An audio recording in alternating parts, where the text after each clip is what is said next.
5 দফায় পঞ্চায়েত ভোটের নির্দেশ দিয়েছে সুপ্রিম কোর্ট। কিন্তু রমজান মাসে ভোটে আপত্তি জানিয়ে সোমবার সর্বোচ্চ আদালতের দ্বারস্থ হয় রাজ্য সরকার, কংগ্রেসের দক্ষিণ 24 পরগনার জেলা সংখ্যালঘু সেল এবং কয়েকটি সংখ্যালঘু সংগঠন।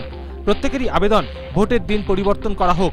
বিচারপতি এ.কে পটনায়ক বলেন, যেহেতু সংগঠনটি মামলায় কোনো সংশ্লিষ্ট পক্ষ ছিল না, তাই তাদের আবেদন গ্রাহ্য হবে না। এরপর রাজ্য সরকারের আইনজীবী কল্যাণ বন্দ্যোপাধ্যায় বিচারপতির কাছে বলেন, রমজান মাসে ভোট হলে সংখ্যালঘুরা অসুবিধায় পড়বেন। আদালত ভোটের তারিখ সংশোধন করুক। রাজ্য সরকারের হাতে পর্যাপ্ত পুলিশ আছে।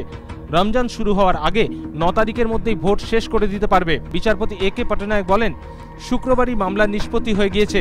রাজ্য সরকার ও রাজ্য নির্বাচন কমিশনের সম্মতিতে শুনানির প্রথম পর্বে ভোটের দিন চূড়ান্ত হয়।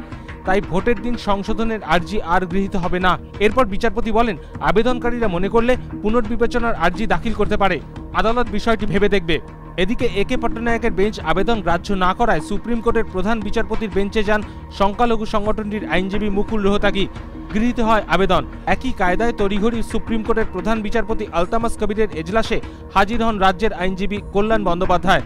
পুনর্বিবেচনার আর্জিতে বিলম্বের আশঙ্কা জানিয়ে রায় সংশোধনীর আর্জি জানায় রাজ্য। রাজ্যের আর্জি গ্রহণ করেন প্রধান বিচারপতি।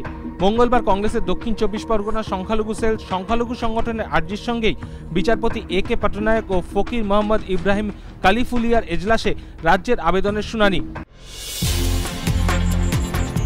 স্কুলের মধ্যেই বন্ধুদের বচসা, সেই থেকে হাতাহাতি, গুরুতর আহত বাগুইয়াটির একটি বেসরকারি ইংরেজি মাধ্যমের দ্বাদশ শ্রেণীর ছাত্র।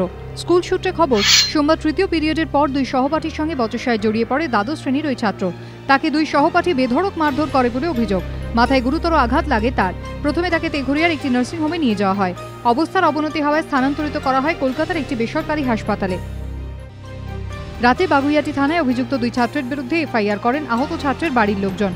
প্রশ্নের মুখে স্কুল কর্তৃপক্ষের ভূমিকাও, যদিও প্রিন্সিপাল জানিয়েছেন ঘটনার পরই অভিযুক্ত 2 ছাত্রকে সাসপেন্ড করা হয়েছে। এখনো বিধ্বস্ত উত্তরাখণ্ড। 3000-এর বেশি মানুষের কোনো খোঁজ মিলছে না। মৃতের সংখ্যা নিয়ে ধোঁয়াশা। এই পরিস্থিতিতে উত্তরাখণ্ড নিয়েও শুরু হয়েছে রাজনৈতিক চাপানুতোর। কংগ্রেসের বিরোধিতায় সরব বিজেপি।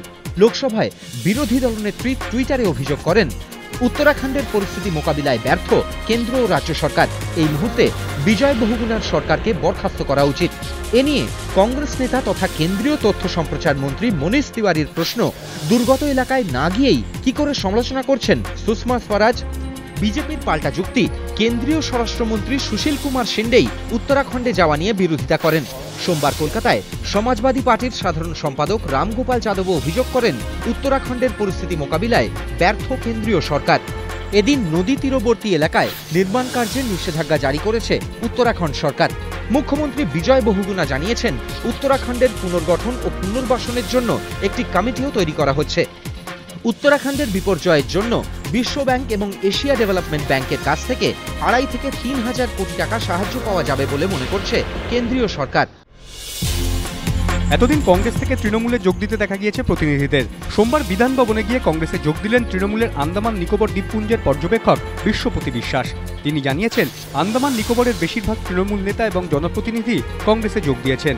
তার দাবি, আগামী দিনে আরও বড় ভাঙন অপেক্ষা করছে তৃণমূলে। এই উপলক্ষে তৃণমূলকে কটাক্ষ করতে ছাড়েননি প্রদেশ কংগ্রেস সভাপতি। তাঁর দাবি, যারা কংগ্রেস ছেড়ে তৃণমূলে যোগ দিয়েছিলেন তাদের মধ্যে হতাশা তৈরি হয়েছে, তার জেরেই এই ভাঙন।